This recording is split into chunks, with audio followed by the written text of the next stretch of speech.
What is up, my beautiful Glamazons? Welcome back to my channel and welcome back to your favorite with your messy self story time. Today I got some more of my corporate series, the mess, the tea. I just want to prepare y'all because a lot of my girls are like in adulthood, about to be in adulthood, or like trying to get into the corporate world, and I'm just trying to let you know right now that it really isn't that much different than high school. This story is gonna be more about like morals and ethics and really figuring out yourself as a human being and what you consider to be right versus wrong and all of the in-between, because not everything is black and white. This person that I'm about to tell you guys about was really influential to me in many, many different ways. She came into my life at a point where I really needed a lot of direction, and my mom wasn't even living in the state. I was literally here all by myself at this point in time. I was like front desk, office manager, all that. So I'm super young at this time. Have I been in offices before? Yes. Have I matured? Absolutely not. I thought I was doing everything the right way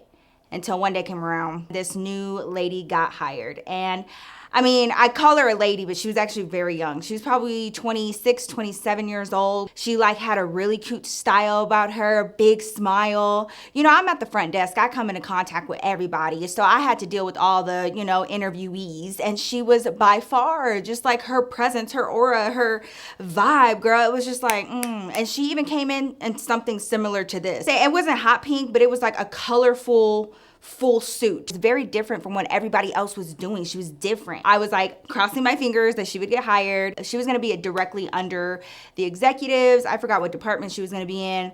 But anyways, fast forward, every day I was looking forward to seeing her, because when I tell you, it looked like this girl was stepping out of a freaking magazine. So, I just found it interesting to watch her. I would sit in on meetings with her. She never allowed men to speak over her. She never got emotional. Like, she would always maintain not a poker face, like, her face moved and stuff, and like but she didn't react a lot. She did not show her emotions too much, and she didn't wear them on her sleeve at all. She was very different in comparison to every other woman in my office. In my opinion, she was very different in the way that she dealt with business, but also dealing with men in a male-dominated environment. Like, you guys have to understand, especially whatever industry you choose to get into, that is a factor. Whether we want to debate about it or not, I've seen it, I know it, most of us do, and it is what it is. But Miss Ma'am, I haven't even given her a name. We're gonna call her Tanya.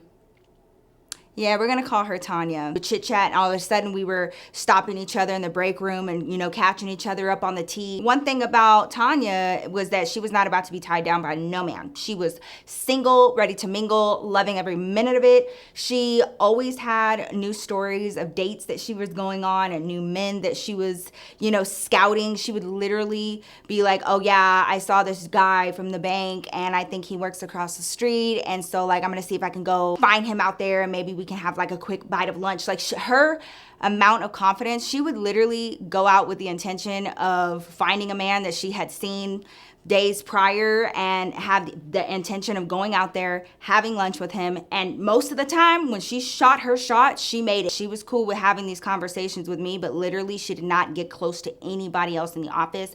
She was not messing with them like that. Everything was purely business. She knew how to, play ball when it came to, nice chitter chatter, but as far as personal business, absolutely not. And I found that interesting. I definitely noticed that, like, the minute like one of my coworkers would like walk up to my desk and she was talking to me, Tanya would immediately stop and be like, and not say a word. She would not say a word in anybody else's presence. I felt very special, and like, she chose me, So after a while, I stopped seeing her as my coworker, and she kind of became my mentor. I'm hanging on to everything that she's telling me. She's educated, she's confident, she makes her own money. She was like everything that I aspired to be when I'm grown. Tanya had come in first thing in the morning, and she was like, hey Nikki, you got plans for lunch today? No. And typically we didn't have lunch together because either she had a date or she had like a business meeting for lunch. She was always very busy, okay? So up until this point, we had never had the chance to have lunch together. So I'm like, oh my God, she's asking me to lunch. Oh my God, like, this is a big deal. And I was like, I don't have any plans. And she was like, you're coming to lunch with me. We'll leave at this time. And I was like, oh, yeah, okay, so cool. So fast forward, afternoon comes around, we take off to lunch, and she takes me to this super fancy schmancy restaurant that I always would just dreamingly look into on 16th Street Mall, because it was like, it literally was something I was like, I will never be able to afford to eat there. It was like, it's very fancy, okay? Get some good food, we get some good appetizers, she gets a drink, I'm too young, and we're just having a good time. And finally, I'll never forget this, she looked across the table and she goes, Nikki, she goes, you know that I really enjoy being friends with you, and you literally make me love coming to work because you just make me laugh, and I just love you, girl. And I was like, yeah, you know, when they like start out stuff like that, they're trying to tell you something. So like I was like, yeah, I mean this with all the love in my heart, but I need you to stop wearing what you're wearing right now. I need you to stop wearing that damn tank top. And I was like, what? Look, okay, I shopped at Gen X all the time. I shopped at Rue 21. I would get like my business attire from there. And it was hard to find blouses and stuff, right? And so I did, girl. I had on like this gray suit, but it really wasn't. It was like, you know, some little stretchy pants and a gray blazer. And then underneath I had on a tank top, but I thought that it was fancy and work appropriate because it had a bunch of glitter on it. I was bedazzled up in it. Tanya was like, I love you, but if you want anybody to take you seriously, you're gonna have to stop with all of this. The rhinestones, the glitter, the zebra print. Girl, I was like, and I was in my era back then with like, you know, just a lot of patterns and a lot of, I always, and I thought it was fine. You know, like glittery hoops.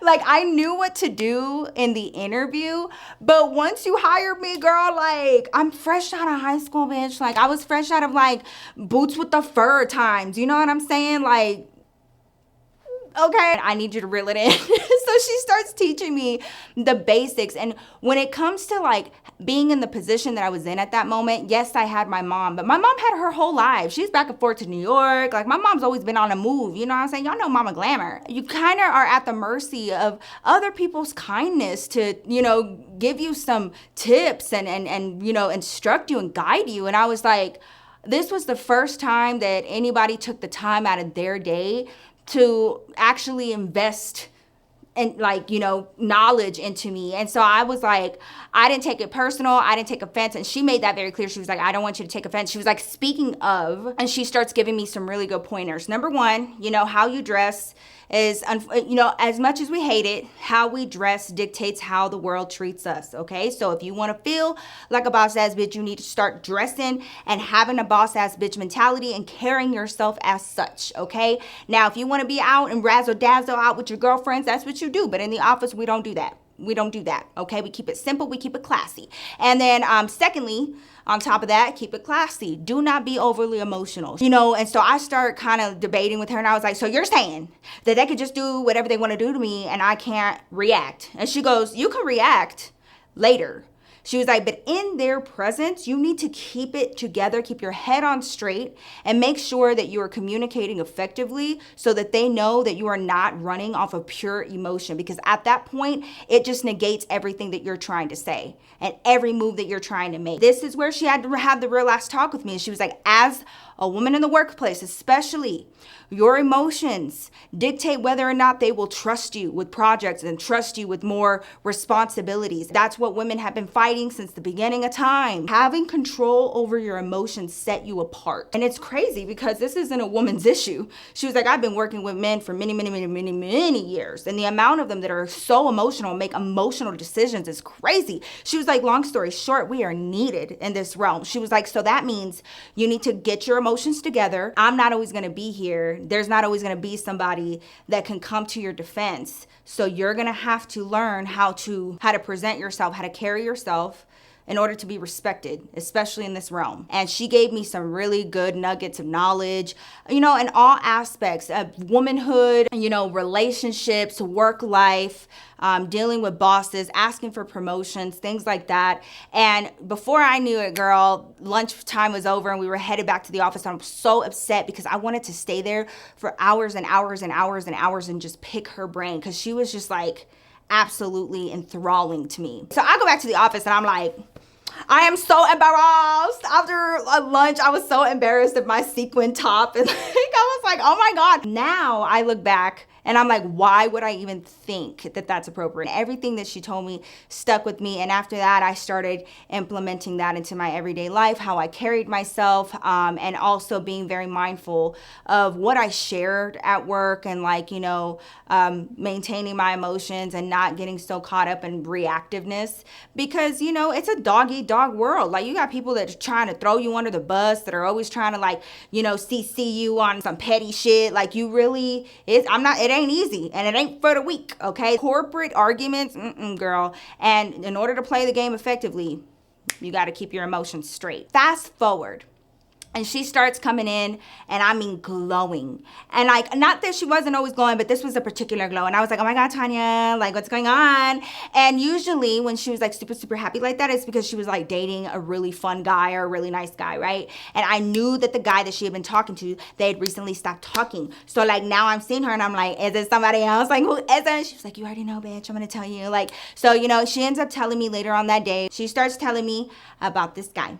And he just so happens to work in this building. Now, this is a huge building downtown. I mean, there are like so many floors. And she was like, and she would not tell me where. She wouldn't tell me the company. She wouldn't tell me the floor. I was like, why are you being so secretive? She was like, because it could be a conflict of interest. Like he works in the building. And I was like, who am I going to tell? I was like, I don't like none of these. Just let me see how this plays out. And I was like, fine. So anyways, she gives me, you know, the info. He's so nice. He's so compassionate. He's so thoughtful. He's rich. And sure enough, girl, sure enough, not too much time passed. And all of a sudden, a delivery guy is coming and bringing this huge bouquet of long stem roses. And it was for Tanya. She looked at the card and I was like, who's it from? She was like, whatever, girl. She was like, aren't they pretty? And I was like, yeah, but who is it from? Girl, she was playing with my emotions, okay? Every day, you know, she's coming in with a new story. We did this, we did that, we went here, we went there. And, you know, they're kind of hanging out more and more. And I was like, wow, this is kind of getting serious. And every day I was like trying to pry more information out of her. And she was not budging, okay? One night came around. And again, I was super young at this time. And the only fun thing that I could do was go to 18 and up clubs. That was the only thing that I could do that was fun. So we decided that we were going to go bowling, and then after that we were gonna hit up a club. I ended up meeting them. We went to the pavilions. I walked over there. We start bowling. Some more of our friends met up with us there, and then we left and we took off to the nearest 18 and up club, right? I ain't even gonna lie. Why y'all trying to make me lie? I ain't trying to lie. I may or may not have had some Gatorade that was mixed with some other stuff outside of the club. Before and after. But I knew that I lived walking distance, okay? I wasn't driving nowhere. Walking with my friends. A lot of them would park near where I lived because we have like parking spaces and stuff like that. There's so many people outside. I kind of miss these days.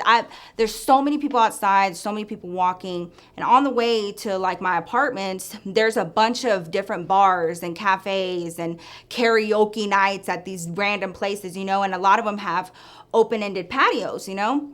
So you see a ton of people on the street getting into Ubers and, you know, people having dinner and drinking and dancing and karaoke and stuff. And all of a sudden we're walking and this huge group comes out of one of the bars. And, you know, they're real messy, okay? A lot of them. So we're cut off and they start crossing.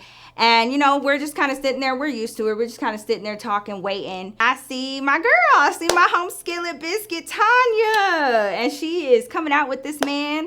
And he's got a long coat on and silver hair. And then just a lot of attributes that I recognize way too much because I actually know who this man is. And he not only works in our building, he works for our company. And he doesn't just work for our company. He works as an executive, and not any executive, her direct supervisor. Grabbed onto my friends and I was like, wait. And they were like, what? And I was like, just wait for a second. He gets into a car that was sitting right out there and she's on the sidewalk. And I'm feeling good at this point. I'm feeling real good. And when I'm feeling good, I get loud. I get even louder than I am right now, okay? Just imagine. The minute that he stepped into that car, before I know it, my ass is running. Hey, Tanya. hey girl. All my homegirls are like super confused. And I was like, sorry, this is my coworker. Just give me 1 second. Hi, Nikki. And I was like, hi, Tanya. I was like, so what were you in? Whatever I named him. I was like, what were you and him doing? I was like, wow, you guys seem super friendly. Nikki, I'm not gonna talk to you about this right now. She just she wasn't standoffish, but she just shut it down really fast. And she was like, Nikki, I want you to get home safe. Where do you live? And I was like, oh, I just live right here. I was like, so tell me, like whatever. Y'all, she walked me to the doors of my apartment. My friends are walking together behind us and she don't give me no other information. And she's just like, it is what it is. Like, we had dinner and I was like, and I let her something more. And she's just like, every time I would, be like, hey, I saw y'all kissing. She just would not talk about it. The next day, that is all that is in my head. And I'm like, did I actually see that? That was right? So I start texting my homegirls and I'm like, hey, y'all met my girl Tanya, right? And they were like, yeah, girl, she's the one who walked us all back to your place. And I was like, right. So I know, I saw what I saw. I mean, I think maybe it was another man that looked like him, maybe. Nothing, not a single thing is different. She comes up, hey girl, good morning. How was your weekend? It was great. How was yours? She was like, oh my God, there's so many things. I was so busy. It was great. And just like a normal morning. And she was like, have you had your coffee? And I was like, no. And like, whatever. And of course, I'm not going to bring this up here now, but I'm just looking at her and I'm just searching her face like, and she's not giving me nothing. Girl, I thought I was crazy. She does this for like 3 days. Probably because she was hella busy in the beginning of the week, but I took it very personal. And I was like, you're gonna avoid me now? Like, really?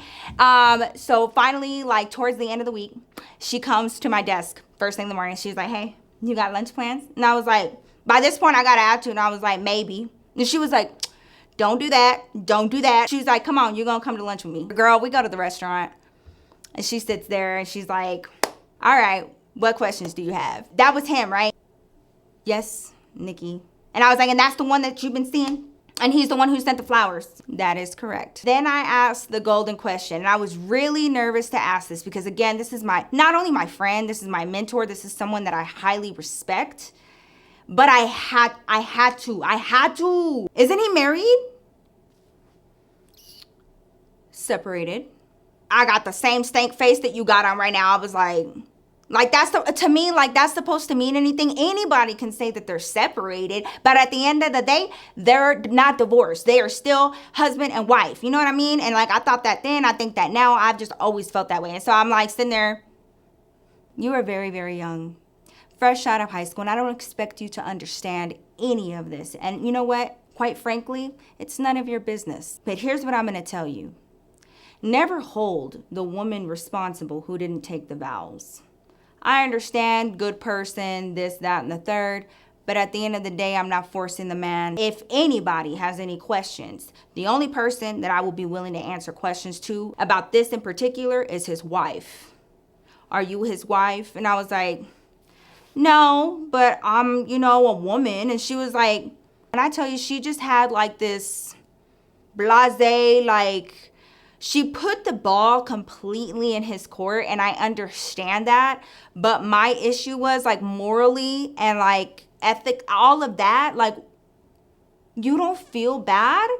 And she didn't really elaborate on it. She just basically told me this is our decisions, grown folk shit. And like, you're not going to understand it. I'm here to let you know that what you saw is what you seen.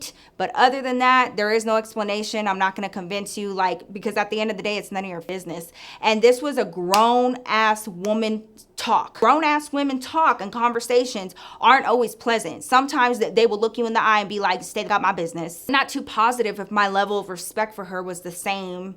I was still her friend. I definitely had a hard time looking at him the same, but I didn't really know him personally. I didn't work directly under him. Don't know how long it was happening. But what I do know is the conflict that I had with, thinking of somebody so highly and having this person as, in a mentorship place in your life.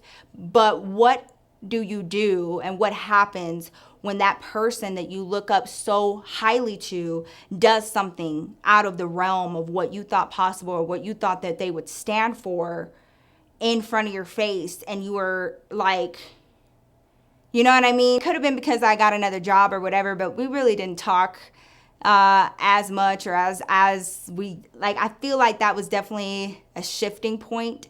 After that, it wasn't on purpose. It was just like, you know, it just so happened. And it's one thing to be like, oh, I made a mistake, but it's a whole separate thing to like stand 10 toes down and be like, well, I ain't got nothing to do with that. But I ain't got nothing to do with that. And I'm like, I understand the vow portion and the promises portion, and I understand all of that. But when it comes to what you know is right and wrong and having respect for your fellow woman, is it really not in your court at all whatsoever? Hands clean, I can do whatever I want? Because in this situation, that's what my mentor believed. So crazy, crazy, crazy. But that is the story for today. Let me know y'all's thoughts down below. It's a controversial subject, but I really want to know what you guys think. And thank you guys so much for being here with me for story time. I love you, but God loves you more. Peace out, y'all.